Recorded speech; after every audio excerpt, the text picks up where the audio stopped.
Hello everyone. आज के इस वीडियो के अंदर हम कुछ प्रीवियस ईयर क्वेश्चंस और कुछ प्रैक्टिस क्वेश्चंस और देखेंगे डेटा स्ट्रक्चर्स के ऊपर।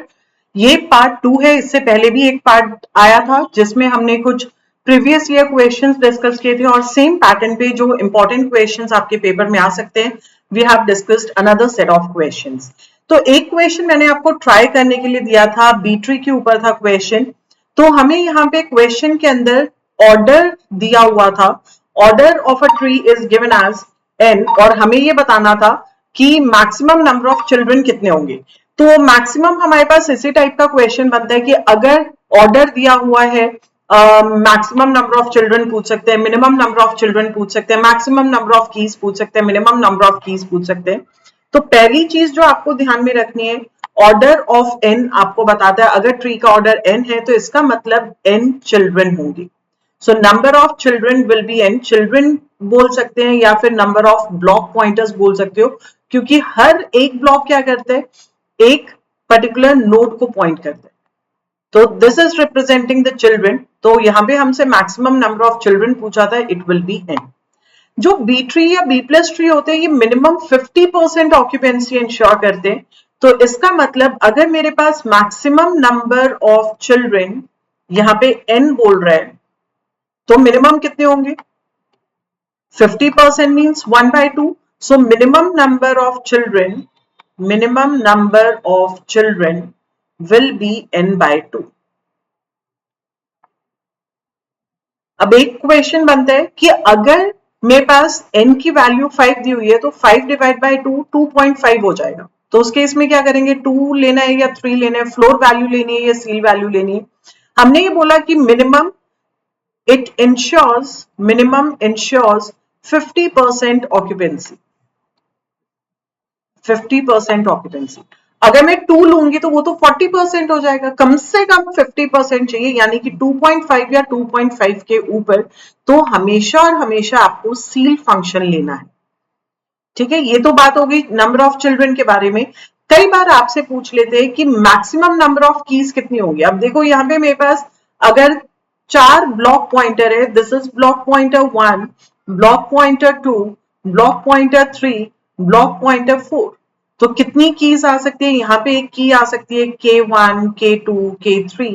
तो मेरे पास 3 कीज आ सकती है। अगर मैं यहाँ पे एक और ब्लॉक पॉइंटर बढ़ा दूं, 5 ब्लॉक पॉइंटर कर दूं, तो कितनी कीज आ सकती है? 4 आ सकती है। तो इसका मतलब रिलेशन समझ में आया कि अगर maximum number of children n है तो मैक्सिमम नंबर ऑफ कीज कितनी होंगी?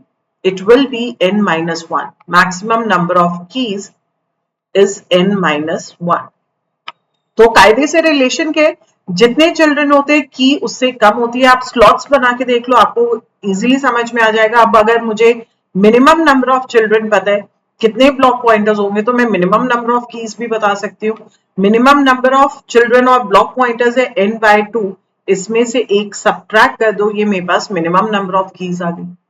तो इस तरीके से ये समरी है बी ट्री के फॉर्मूलाज की, इंपॉर्टेंट फॉर्मूलाज की। और जो भी नोड के अंदर आपके पास की स्टोर होती हैं, these are always in the ascending order. Indexing को इंप्लीमेंट करते हैं हम बी ट्री और बी प्लस ट्री की हेल्प से। हमने जब डीबीएमएस पढ़ा तो उसमें देखा था कि मल्टी लेवल इंडेक्सिंग होता है, तो क्या यूज करता है? इट यूजेस बी ट्री और बी प्लस ट्री। तो ascending order means K1 will be less than K2 will be less than K3। So this is how the different keys are stored in the node। एक node के अंदर इस तरीके से keys arrange की जाती है। खैर, हमारा क्वेश्चन बहुत सिंपल था। हमें ये बोला था कि ट्री का ऑर्डर n है, maximum number of children a node can have is n only. So correct answer था इस क्वेश्चन का ऑप्शन बी। आज के सेशन का पहला क्वेश्चन करते हैं। यहाँ पे हमें इन ऑर्डर दिया है, प्री ऑर्डर दिए। इस टाइप का क्वेश्चन हम पहले भी कर चुके। इन ऑर्डर और प्री ऑर्डर दिया था, पार्ट 1 के अंदर हमसे पोस्ट ऑर्डर पूछा था। बट इस क्वेश्चन में इन ऑर्डर और प्री ऑर्डर देकर आपसे पोस्ट ऑर्डर नहीं पूछ रहा, ये पूछ रहे which node is the root of the binary tree. Binary tree की रूट क्या होगी? रूट तो प्री ऑर्डर ही बता देगा, क्योंकि प्री मींस पहले मेरे पास जो भी पहला एलिमेंट होगा that is the root element. उसके बाद लेफ्ट सब ट्री एलिमेंट्स आते हैं, राइट सब ट्री एलिमेंट्स आते हैं। बाइनरी ट्री कंस्ट्रक्शन में सीखा था। इन ऑर्डर ये बोलता है कि पहले लेफ्ट सब ट्री एलिमेंट्स आएंगे, फिर रूट आएगी और फिर आपके पास राइट सब ट्री एलिमेंट्स आएंगे। तो मुझे सिर्फ और सिर्फ ट्री की रूट बतानी है, तो क्या मुझे पूरा ट्री बनाने की जरूरत है? कोई जरूरत नहीं है। ट्री ऑर्डर में पहला एलिमेंट क्या रहे, दैट इज के, तो इसका मतलब ट्री के लिए रूट क्या होगी, इट विल बी के। के विल बी द रूट। के लेफ्ट साइड पे जितने भी एलिमेंट्स है वो लेफ्ट सब ट्री के एलिमेंट्स होंगे, राइट सब ट्री के एलिमेंट्स होंगे, वो इन ऑर्डर कर लेगा। बट हमसे क्वेश्चन में सिर्फ और सिर्फ रूट पूछा है, तो आपको ट्री कंस्ट्रक्ट करना ही नहीं था। ये आपका प्रीवियस ईयर क्वेश्चन है जो ऑलरेडी पूछा जा चुका है। देखो कितना सिंपल था। I am so sorry, it was pretty straight forward question. अगर पूरा ट्री बनाने तो थोड़ा सा टाइम लगेगा, बिकॉज लेफ्ट साइड पे मेरे पास एलिमेंट्स आ रहे हैं O L C H J B E, ये सारे एलिमेंट्स लेफ्ट सब ट्री के। फिर आप वही प्रोसेस को दोहराओगे। अगर आपने वीडियो फर्स्ट पार्ट इसका नहीं देखा डेटा स्ट्रक्चर्स का, तो आप देख लीजिए, उसमें क्लियरली मैंने ये डिस्कस किया हुआ है कि किस तरीके से आप दो सीक्वेंस से ट्री बनाते हो। So we get unique B tree if we are given with in order and pre-order or in order and post-order. ठीक है, तो ट्री नहीं बनाना था, इन ऑर्डर और प्री ऑर्डर दोनों आपको कंफ्यूज करने के लिए दिए हैं कि आप टाइम वेस्ट करो, ट्री बनाओ। तो डायरेक्टली देखो कि रूट पूछ रहे हैं, तो जो भी पहला एलिमेंट है पोस्ट ऑर्डर में या बाइनरी ट्री में, that will be the root element. So answer is option B. Next question is on the basis of arrays. ये भी प्रीवियस ईयर क्वेश्चन है। यहाँ पे हमसे पूछ रहे कि अगर P मेरे पास 2 डायमेंशनल एरे है, 2 डायमेंशनल एरे का मतलब है जहां पे हम एलिमेंट्स को रोज और कॉलम्स की फॉर्म में स्टोर करवाते हैं। P is the 2 dimensional array जिसमें 10 रोज और 20 कॉलम्स है। तो इनमें से कौन सा एक्सप्रेशन है that can not be used to access the elements at row 2 and column 5? देखो, जब हम एलिमेंट एक्सेस की बात करते हैं, एक हमारे पास शॉर्टकट होता है कि अगर 1 डायमेंशनल एरे है तो एक एलिमेंट एक सिलेक्शन करनी पड़ेगी। सिलेक्शन किससे रिप्रेजेंट करते हैं, विद द एस्टेरिस्क। अगर 2 डायमेंशनल एरे तो पूरे एक्सप्रेशन अगर एक्सपैंडेड फॉर्म में दिया हुआ है तो 2 एस्टेरिस्क आएंगे। अगर 3 डायमेंशनल एरे तो एलिमेंट कब मिलेगा, जब आपके पास 3 एस्टेरिस्क आ रहे हैं। अगर इससे कम आ रहे हैं तो आपको कोई ना कोई एड्रेस मिलेगा, you will not get the element. अब देखिए, अगर मुझे ए ऑफ आई दिए इस तरीके से, this is for the user purpose, इस तरीके से हम ith लोकेशन वाले एलिमेंट को एक्सेस करते हैं। एरे के अंदर मुझे ith एलिमेंट जो है, ith इंडेक्स पे जो एलिमेंट है डेटा चाहिए, तो वो कैसे लिखते हैं हम, a of i। This is for the user purpose. Compiler इसको कैसे ट्रीट करते हैं, that is a plus i। A is the array name base address बताता है, I पोजीशन बताता है। तो वो ये बताता है कि एरे नेम पर्टिकुलर एरे के कितने एलिमेंट्स के बाद आपको सिलेक्शन करनी है, तो you will get the data. This is for 1 dimensional array. अब इसी तरीके से यूजर के लिए हम कैसे लिखते हैं, element at second row and third column and 5th column, चलो जो भी कॉलम दिए 5th कॉलम। ये किसके लिए, this is for the user purpose. जिस तरीके से 1 डायमेंशनल एरे के लिए अगर मैं जेनरिक वे में लिखूं, I can write it as a of i, that means element ith row और jth कॉलम को बिलोंग करता है। ठीक है, तो इसकी एक्सपेंशन कैसे होती है, अभी हमने देखा a ऑफ i को मैंने कैसे लिखा। अगर मैं सिर्फ और सिर्फ इस टर्म की बात करूं, we have written it like asterisk of a plus i। ठीक है, इस टर्म को मैं पूरा का पूरा x बोल देती हूं। तो ओके, और सिंपल तरीके से बताती हूं, a ऑफ i को मैंने क्या बोल दिया, x। तो ये एक तरीके से मेरे पास x ऑफ j हो गया। x ऑफ j को कैसे एक्सपैंड करेंगे, asterisk of x plus j, है ना। अब यहाँ पे ऑलरेडी आपको पता है व्हाट इज दिस x, इस टर्म को रिप्लेस करवा दो तो क्या आ गया, एस्टेरिस्क तो एज इट इज आएगा, ब्रैकेट था, फिर ब्रैकेट के अंदर मैंने x की वैल्यू रखी, that is asterisk of a plus i, ये x की वैल्यू होगी, और प्लस जो भी आपके पास बाकी एक्सप्रेशन आ रहा है प्लस j। तो उसी तरीके से अगर मुझे सेकेंड रो और 5th कॉलम पे चाहिए, तो ये क्या होगा, सिलेक्शन। पहली सिलेक्शन किसके लिए होती है, first selection is on the row and second selection is for the column. Element कब मिलेगा, जब आपने रो और कॉलम दोनों को सेलेक्ट किया, तब जाके आपको एलिमेंट मिलेगा। So we'll get here asterisk of p plus 2. I और j की जगह पे बस 2 और 5 को रिप्लेस करवा दो, क्योंकि हमें ये बोला हुआ है कि element belongs to second row and fifth column. तो क्या करना है मुझे, ये जो हमने एक्सप्रेशन लिखा इसको रिप्लेस करवा दो 2 और 5 से, आपके पास आंसर आ गया 2 and 5। तो ये यूजर पर्पस के साथ है, this is allowed, this is the expansion, this is the expression how compiler treats the expression for evaluation of or to get the element in two dimensional array। अब यहां पे देखो two dimensional array हमें बोला है, क्या ये selection possible है क्या? यहाँ पे मेरे पास एक ही एस्ट्रिक यूज हो रहा है, दैट मीन्स वन सिलेक्शन। अगर टू डायमेंशनल एरे है तो दो सिलेक्शंस चाहिए एलिमेंट लेने के लिए, अगर एक सिलेक्शन है तो ये एलिमेंट नहीं देगा, आपको एड्रेस देगा। तो this can not be use to access the element, क्योंकि एक्सेस करने के लिए हमें दो एस्ट्रिक चाहिए, तो this expression is not allowed. So answer for this question is option सी।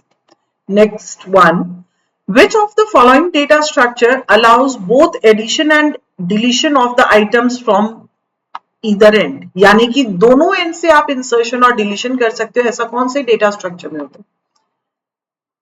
यानी कि मैं front, if this is the data structure, तो मैं इंसर्शन यहां से भी कर सकती हूँ, यहां से भी कर सकती हूँ। अगर हम डिलीशन की बात करें, that can also be perform from both the ends, from here as well as from here. ये कौन सा डेटा स्ट्रक्चर है? This is nothing but this is double ended queue, double ended queue, that is D queue. Stack के अंदर आपके पास सिर्फ और सिर्फ एक ही एंड ओपन होता है, यानी कि insertion and deletion are performed from one end. यहां पे ईदर एंड बोला था, तो स्टैक इसलिए गलत हो गया क्योंकि इसमें एक साइड क्लोज होती है। Insertion and deletion are performed from one end। Q के अंदर, सिंपल क्यू के अंदर क्या होता है, अगर मैं इसकी बात करूं तो यहाँ पे आपके पास एक एंड रिस्पॉन्सिबल होता है इंसर्शन के लिए, that is rear, and deletion के लिए फ्रंट होता है। तो दोनों एंड से इंसर्शन डिलीशन दोनों पॉसिबल नहीं है। प्रायोरिटी क्यू के अंदर जो भी एलिमेंट आप सेलेक्ट कर रहे हो, डिलीट कर रहे हो, that is on the basis of the priority. So this was also your previous year question.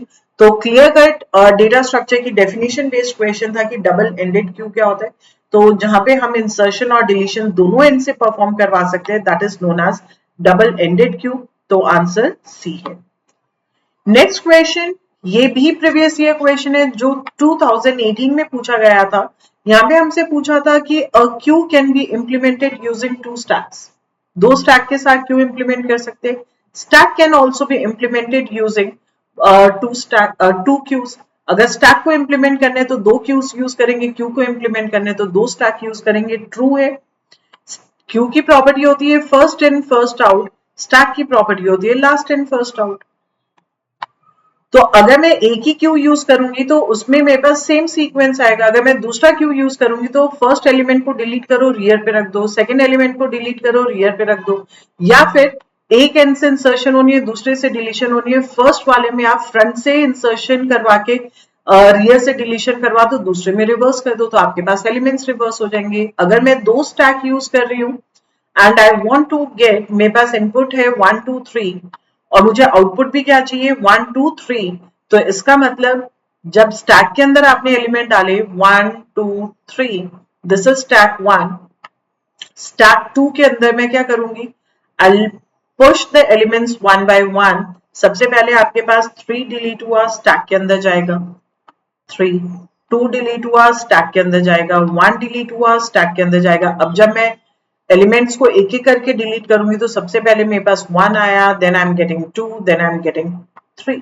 That means जिस सीक्वेंस में इनपुट दी थी, जिस सीक्वेंस में एलिमेंट्स स्टैक के अंदर गए थे, उसी सीक्वेंस में मेरे पास आउटपुट मिल रही है, that is first in first out. That means both the given statements are true, so we'll say that correct answer is option C. Next question, very very important, ये प्रीवियस ईयर क्वेश्चन नहीं है but मुझे ये लगता है कि इस type के क्वेश्चंस बहुत फ्रिक्वेंटली पूछे जाते हैं। पोस्टफिक्स एक्सप्रेशन दिए, we need to evaluate this postfix expression. जो कंपाइलर है वो एक्सप्रेशन को पोस्टफिक्स फॉर्म में ही इवेल्युएट करता है। This is an application of stack, one of the very very important application of stack.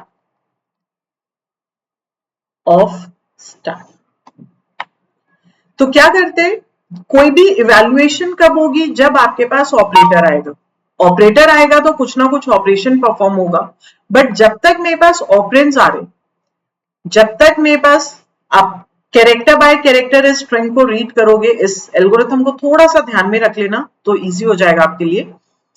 Character bye character में string को read कर रही हूं, कौन सी डायरेक्शन से, लेफ्ट टू राइट। अब जो कैरेक्टर है वो मेरे पास ऑपरेंड भी हो सकता है, या तो ऑपरेंड होगा या फिर ऑपरेटर होगा।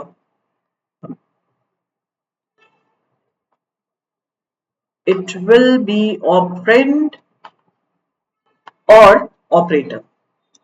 अगर ऑपरेंड आएगा तो क्या करना है, ऑपरेंड पे तो कोई वैल्यूएशन होती नहीं है, तो सिंपली हम इसको पुश करवा देंगे स्टैक के अंदर। विल पुश इट इनटू, अगर ऑपरेंड है तो push it into the stack. अगर ऑपरेटर है, ऑपरेटर कौन से आ रहे हैं, बाइनरी ऑपरेटर। बाइनरी ऑपरेटर के लिए मुझे दो ऑपरेंड्स की जरूरत पड़ेगी। फॉर एग्जांपल अगर मेरे पास प्लस आ गया, ये ऑपरेटर है, तो प्लस ऑपरेशन किसके ऊपर परफॉर्म करवाना है, डेटा का है, वो स्टैक के अंदर पड़ा हुआ है, तो मुझे स्टैक से डेटा को बाहर निकालना है। कितने एलिमेंट्स चाहिए, दो एलिमेंट्स, तो इसका मतलब दो पॉप ऑपरेशन आएंगे, दो पॉप ऑपरेशन परफॉर्म करेंगे, that will give you operands. This is operand one, पहले ये गया फिर ये गया। स्टैक की प्रॉपर्टी क्या होती है, लास्ट इन फर्स्ट आउट। तो जो ऑपरेंड बाद में गया था वो पहले बाहर आएगा, तो इसका मतलब first pop will return operand 2, second pop will return operand 1। उसके बाद आप ऑपरेशन अप्लाई कर दो ऑपरेंड 1 के ऊपर, जो भी आपका कैरेक्टर था आपने कैरेक्टर अप्लाई किया, ऑपरेंड 2, इसको इवेल्युएट करवाओ, जो भी रिजल्ट आएगा push it back into the stack. इसी कॉन्सेप्ट को यहां पे लगा के देखते हैं, इसके अलावा और कोई पॉसिबिलिटी नहीं है, ऑपरेंड या ऑपरेटर ही आने। So let's take a stack. सबसे पहले ऑपरेंड आया 5, इसको स्टैक के अंदर पुश कर देंगे। फिर से मैंने कैरेक्टर रीड किया, दैट्स अगेन एन ऑपरेंड, इसको भी स्टैक के अंदर पुश कर देंगे। फिर मैंने कैरेक्टर रीड किया, प्लस ऑपरेटर आ रहा है, ऑपरेटर आया तो मुझे डेटा चाहिए, डेटा कहां पे है, स्टैक के अंदर।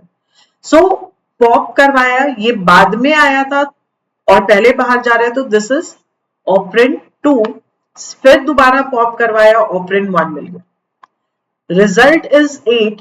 इस रिजल्ट को वापस स्टैक के अंदर पुश करवाना है। क्यों पुश करवाना है, क्योंकि हो सकता है कि ये जो आपने इवैल्यूएशन की है 5+3, ये एक बड़े एक्सप्रेशन का सब एक्सप्रेशन हो, तो इसका रिजल्ट फाइनल आंसर में तो इंक्लूड होगा, तो इसलिए वापस से इस रिजल्ट को स्टैक के अंदर मैंने पुश करवा दिया। 3 स्टेप्स परफॉर्म करने थे, 2 पॉप ऑपरेशन और एक push operation in case character is an operator. Then फिर मैंने कैरेक्टर रीड किया, ऑपरेंड मिला, स्टैक में पुश करवा दिया। ऑपरेंड आ रहा है तो डायरेक्टली स्टैक के अंदर डलवाते चलिए 2। Now I am getting the operator minus. इस माइनस ऑपरेटर के लिए मुझे 2 पॉप ऑपरेशन करवाने पड़ेंगे। पहला पॉप ऑपरेशन ऑपरेंड 2 देगा, second pop operation gives you operand 1। 8 - 2 is 6। जो भी रिजल्ट है इसको वापस स्टैक के अंदर डलवा दो। Now read the next character, multiplication.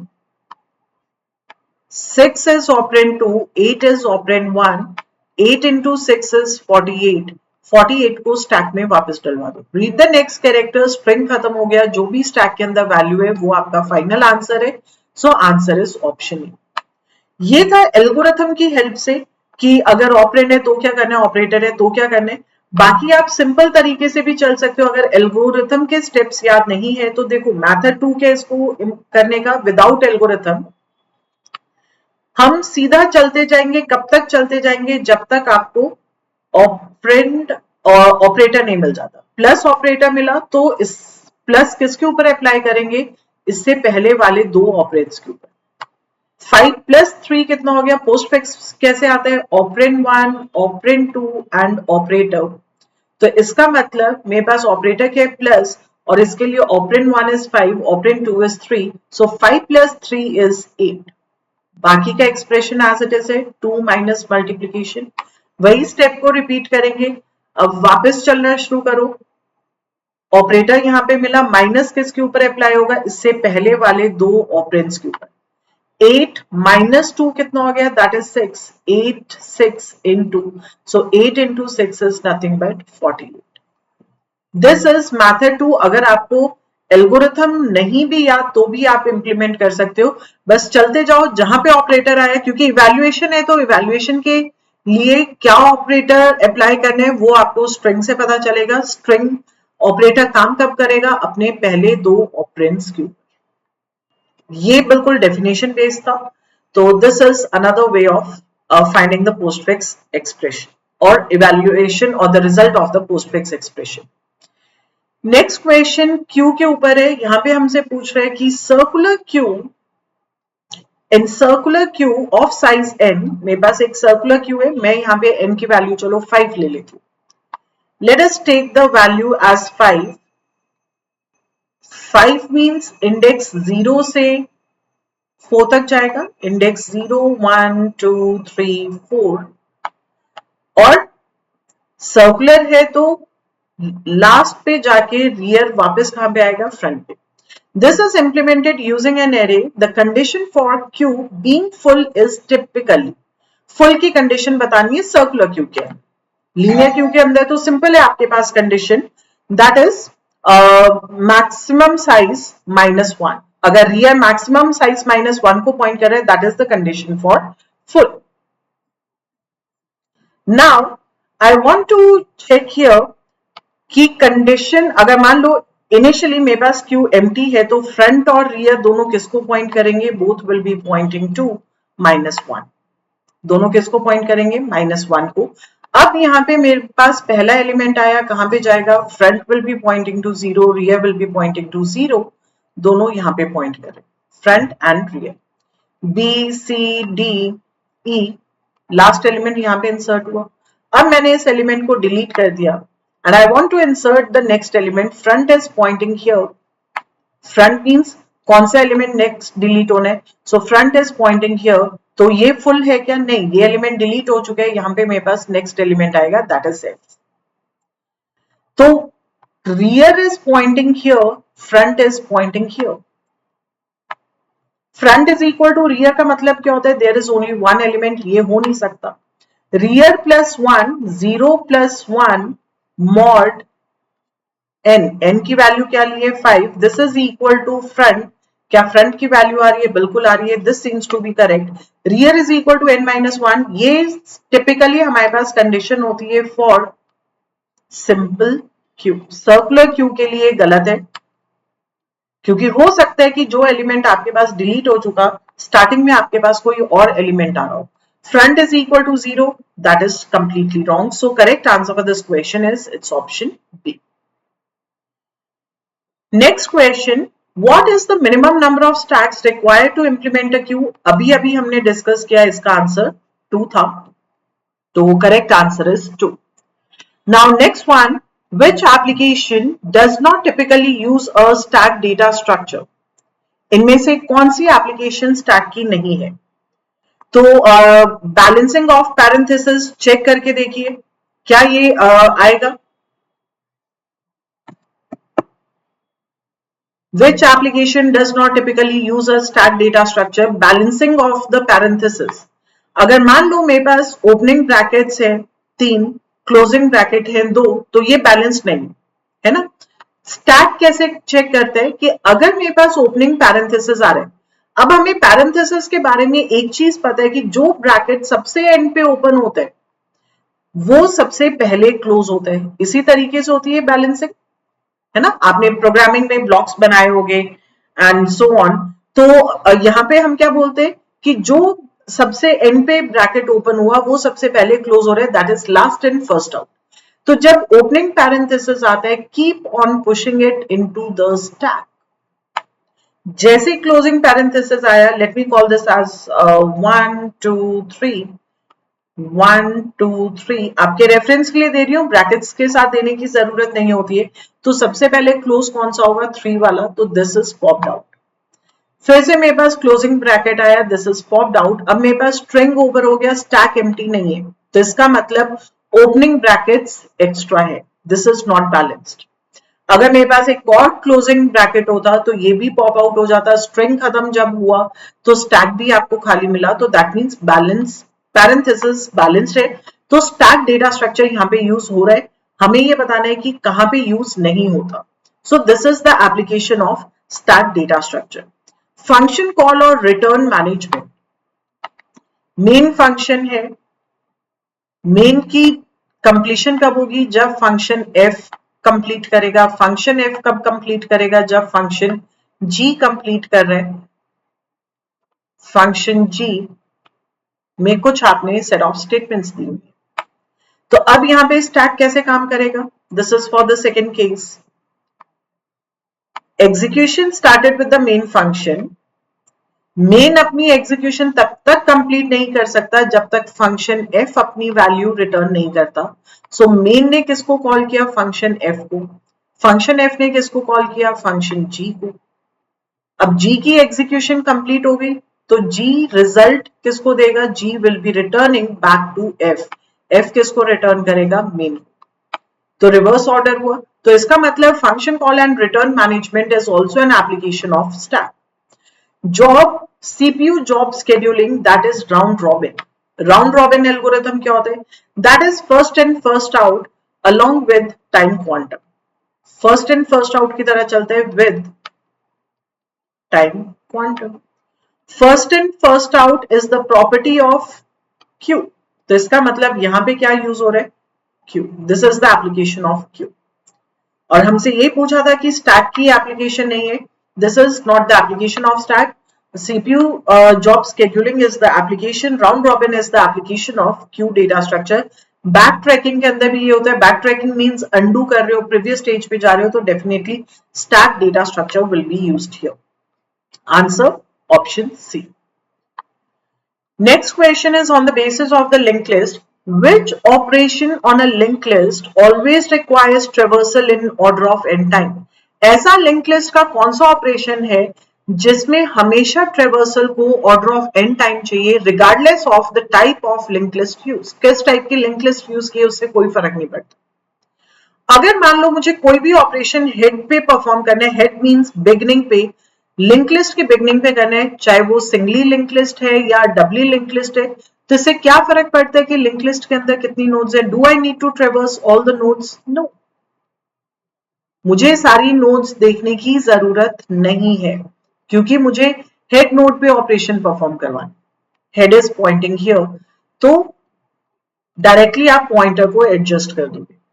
तो इंसर्शन एंड हेड ये कितना टाइम लेगा, ये कांस्टेंट टाइम लेगा, क्योंकि मुझे सिर्फ कुछ पॉइंटर्स एडजस्ट करने हैं। लिंक लिस्ट में कितनी नोड्स है उससे कोई फर्क नहीं पड़ता।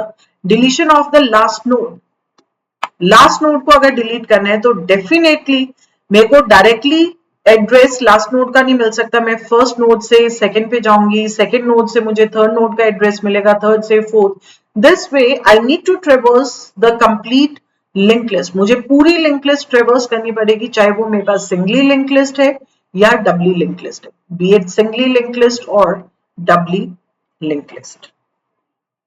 पूरी लिंक लिस्ट को ट्रेवर्स करना पड़ेगा एंड तक पहुंचने के लिए। ट्रेवर्स, अगर पूरी लिंक लिस्ट को ट्रेवर्स करना है, हर एलिमेंट को एक बार विजिट करें, अगर n एलिमेंट्स है तो n एलिमेंट्स को ट्रेवर्स करना पड़ेगा ऑर्डर ऑफ n।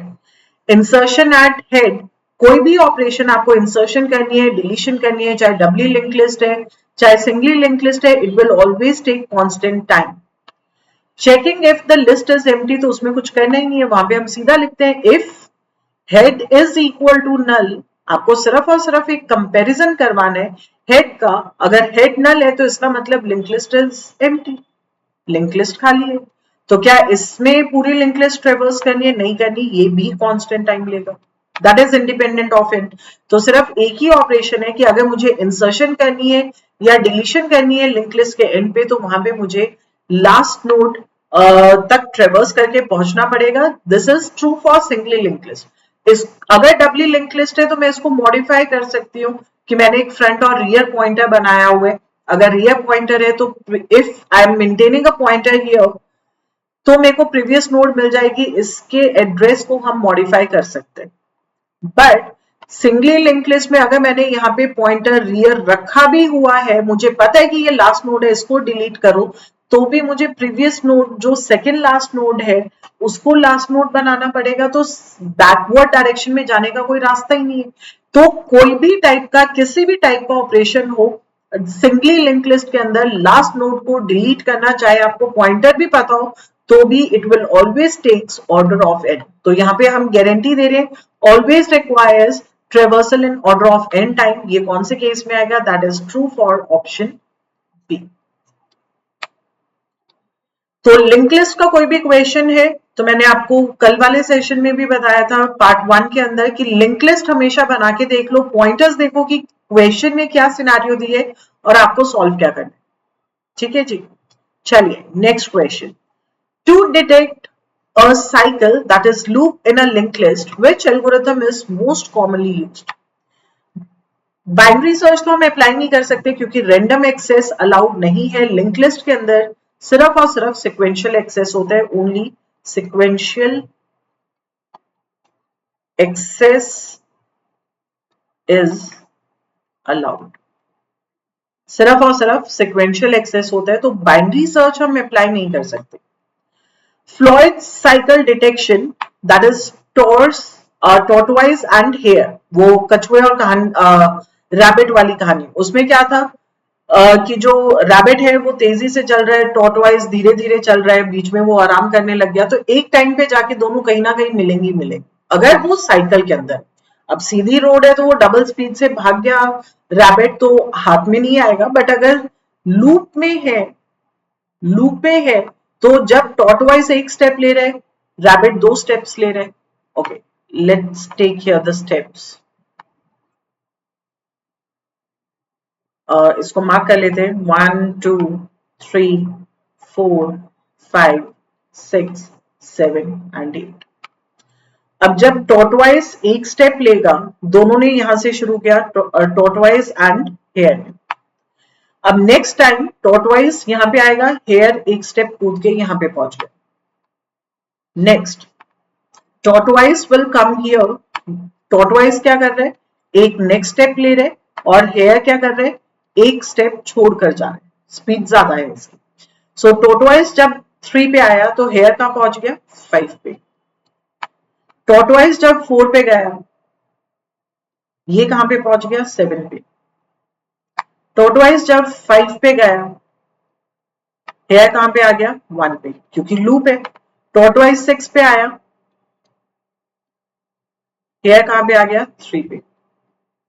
टॉर्टवाइज 7 पे आया, हेयर कहां पे आ गया, 5 पे। टॉर्टवाइज 8 पे आया, ये कहां पे पहुंच गया, हेयर 7 पे। अब देखो, दिस इज द सिनेरियो। अब जब टॉर्टवाइज वापस 1 पे आया तो हेयर कहां पे आ गया, इसको 8 को स्किप किया और ये भी यहां पे आ गया, तो दोनों एक पॉइंट पे मिल गए। तो जब तक टॉर्टवाइज ने एक सर्कल पूरा किया, हेयर ने अपना दूसरा सर्कल भी कंप्लीट कर लिया, तो दोनों एक पॉइंट पे वापस से मिल गए। सो दिस इज हाउ, अगर टॉर्टवाइज और हेयर एक पॉइंट पे मिल रहे हैं, 2 पॉइंटर्स हम यहाँ पे बेसिकली टॉर्टवाइज और हेयर यहाँ पे पॉइंटर्स रिप्रेजेंट कर रहे हैं। आप 2 पॉइंटर्स ले लो, एक पॉइंटर को हम स्लो पॉइंटर बोलते हैं, दूसरे को फास्ट पॉइंटर बोलते हैं। तो अगर साइकिल में घूम रहे हैं तो एक पॉइंट पे आके मिलेंगे मिलेंगे। So this is how we can detect a cycle in the link list. Dijkstra's algorithm shortest path का एल्गोरिथम होता है। क्विक सॉर्ट पार्टीशनिंग के लिए हम पार्टीशन फंक्शन लेते हैं, ये सॉर्टिंग में यूज करते हैं, इसका लिंक लिस्ट से डायरेक्टली कोई लेना देना नहीं है। So correct answer for this question is it's option D. Next question, what is the space complexity of a singly link list with n nodes? हमें बोल रहे हैं कि अगर आपके पास सिंगली लिंक लिस्ट के अंदर n नोड्स हैं तो स्पेस कॉम्प्लेक्सिटी क्या होगी, excluding the data storage. Singly link list के अंदर हम क्या करते हैं, हमारे पास 2 पार्ट्स होते हैं, one is the data part and the other one is the pointer part. Pointer holds the address of the next node, data element को hold करता है, it holds the element, and ptr next node के address को hold करता है, holds the address of next node. और ये हर node के अंदर होता है। हमसे पूछ रहा है कि अगर n नोड्स है मेरे पास तो कितनी स्टोरेज चाहिए, डेटा स्टोरेज को छोड़ दो तो पर नोड पॉइंटर तो आएगा ही आएगा। अगर n नोड्स है तो n पॉइंटर स्टोर करवाने, n नोड्स के लिए हमें यहाँ पे n पॉइंटर्स स्टोर करवाने पड़ेंगे, तो कॉम्प्लेक्सिटी कितनी होगी, that is order of n. Answer is option B. Order of 1 means independent of the number of nodes in the link list, नहीं, पर नोड अगर 5 नोड्स हैं तो 5 पॉइंटर स्टोर करवाने हैं, 10 नोड्स है तो 10 पॉइंटर, सिमिलरली n नोड्स है तो n pointer. So correct answer is option B. Next one, merging two sorted singly linked list of size m and n into a single sorted linked list takes time complexity. आपके पास दो singly link list है, array ले लो, singly link list ले लो, मेरे पास एक list के अंदर elements है, लिंक लिस्ट बनी हुई है, पॉइंटर्स दिए हुए हैं, ठीक है, 10 20 30 40. एक दूसरी लिस्ट है, दूसरी लिंक लिस्ट है जिसके अंदर मेरे पास एलिमेंट्स है 15 25 35 45. दो सॉर्टेड लिस्ट ली, ये जो लिस्ट 1 है this is also sorted, 10 20 30 40 ascending order है. लिस्ट 2 के अंदर भी मेरे पास एलिमेंट्स सॉर्टेड ऑर्डर में, दैट इज 15 25 35 एंड 45. अब जब इन दोनों को मर्ज करना है तो सॉर्टेड लिस्ट बनेगी. सबसे पहले क्या करेंगे, दोनों लिस्ट का स्मॉलेस्ट एलिमेंट ले लो.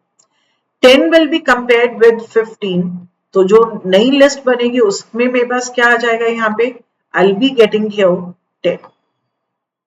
10 कौन सी लिस्ट को बिलोंग करता था, फर्स्ट लिस्ट को, तो इसका मतलब फर्स्ट लिस्ट का नेक्स्ट एलिमेंट कंपेयर करेंगे 15 के साथ. 15 अभी तक बाहर नहीं हुआ हमारे एजम्पशन क्राइटेरिया से, तो 15 को कंपेयर करवाया, क्योंकि लिस्ट 2 का एलिमेंट सेलेक्ट नहीं हुआ तो नेक्स्ट पे पॉइंटर नहीं जाएगा. अब 20 और 15 में से कौन छोटा है, 15 इज स्मॉलर.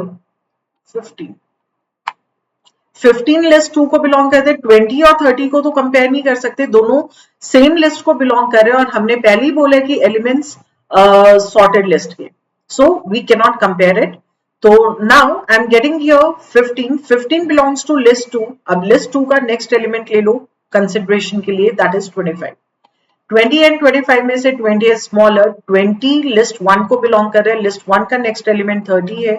30 को कंपेयर करवाओ 25 के साथ, 25 is smaller. 25 is the element of list 2.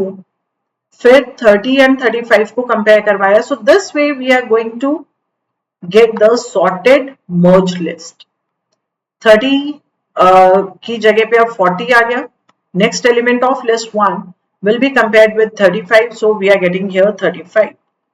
Now 35 belongs to list 2, 40 and 45 list 2 का next element ले लो, this is returning 40. 35 40. 40 का next element कुछ भी नहीं है, list 1 के सारे elements over हो चुके हैं, तो list 2 का कोई comparison नहीं चाहिए, जितने भी elements बचे हैं वो सारे के सारे as it is लिख दो. तो in list 1 I had m elements, list 2 के अंदर n elements है. कितने comparisons हुए, वर्स्ट केस में कितने comparisons हो रहे, कंबाइंड लिस्ट में मेरे पास एलिमेंट्स कितने आएंगे, m प्लस n, और कंपैरिजंस कितने हुए, लास्ट एक एलिमेंट के लिए no comparison is required.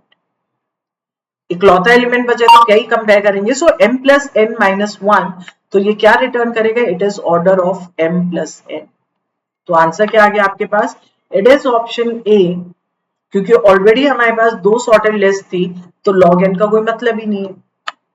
So correct answer is option ए.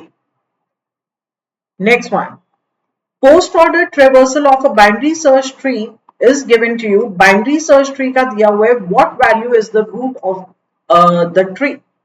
ये काइंड ऑफ जो फर्स्ट क्वेश्चन हमने किया था उसी के जैसे यहाँ पे पोस्ट ऑर्डर दिया हुआ है। अगर हाँ मेरे से प्री ऑर्डर पूछा होता तो फिर मैं ये बोलती कि पोस्ट ऑर्डर मुझे बाइनरी सर्च ट्री का दिया है एंड इन ऑर्डर क्या होगा, इन ऑर्डर आप डायरेक्टली लिख सकते हो। बट यहाँ पे मुझे इन ऑर्डर की जरूरत नहीं है क्योंकि पोस्ट ऑर्डर ये बोलता है कि लास्ट एलिमेंट रूट है। So we have left subtree, we have right subtree, and the last element is the root element. Root means last element, तो इस सीक्वेंस में देखो लास्ट एलिमेंट कौन है 14, इसका मतलब 14 will be the root। 14 के लेफ्ट पे कौन से एलिमेंट्स आएंगे, राइट पे कौन से एलिमेंट्स आएंगे, ये इन ऑर्डर बताते हैं जो हमें यहाँ पे नहीं दिया डायरेक्टली, इनडायरेक्टली दिए। मैं करवा देती हूँ अगर इस टाइप का क्वेश्चन आता है। सो एनी हाउ आंसर तो आ चुका है इस क्वेश्चन का हमारे पास, दैट इज ऑप्शन डी कि 14 रूट है। इन ऑर्डर क्या होता है बाइनरी सर्च ट्री का, बाइनरी सर्च ट्री का in order is always the ascending order of the elements. Ascending order क्यों असेंडिंग ऑर्डर होता है, बिकॉज पोस्ट ऑर्डर तो मालूम है, इन ऑर्डर मीन्स आपके पास पहले लेफ्ट सब ट्री आएगा, फिर रूट आएगा, फिर राइट सब ट्री आएगा। ये हो गया in order. But in order किसका लेना है मुझे, बीएसटी का। बाइनरी सर्च प्रॉपर्टी क्या बोलती है, left sub tree elements are smaller than root and root is smaller than right sub tree. ये सिंपल बाइनरी सर्च ट्री की प्रॉपर्टी है। तो जब मैंने in order binary search tree का फाइंड किया तो मेरे पास असेंडिंग ऑर्डर बन गया। तो इन सारे एलिमेंट्स को असेंडिंग ऑर्डर में लगा दो तो वी आर गेटिंग हियर 3 4 5 फिर 7 9 14 15 16 17 18 एंड 20। पोस्ट ऑर्डर में मेरे पास जितने भी एलिमेंट्स दिए थे उन सबको मैंने असेंडिंग ऑर्डर में लगा दिया। मेरे पास बाइनरी सर्च ट्री का इन ऑर्डर आ गया। सो दिस कई बार क्वेश्चन डायरेक्टली पूछ लेते हैं, आपको कोई सीक्वेंस गिवन होगा बाइनरी सर्च ट्री का और आपसे पूछा जाएगा कि what will be it's in order. तो आपको ट्री बनाने पे फोकस नहीं करना, आप डायरेक्टली देखो कि जो भी एलिमेंट्स दिए हैं उनमें से कौन सा ऑप्शन है जिसमें उन एलिमेंट्स को असेंडिंग ऑर्डर में अरेंज करके दिया। अगर मुझे ट्री बनाने तो डेफिनेटली डिवीजन करेंगे, 14 इज द रूट, 14 के लेफ्ट पे जो भी एलिमेंट्स आ रहे हैं वो लेफ्ट सब ट्री में आ जाएंगे। दैट मीन्स अब यहाँ पे देखो जितने भी एलिमेंट्स है सारे के सारे छोटे हैं 14 से। राइट हैंड साइड पे all the elements are greater than 14 15 16 17 18 and 20। अब जो बचे हुए एलिमेंट्स है उनमें फिर से सेम प्रोसेस अप्लाई करो।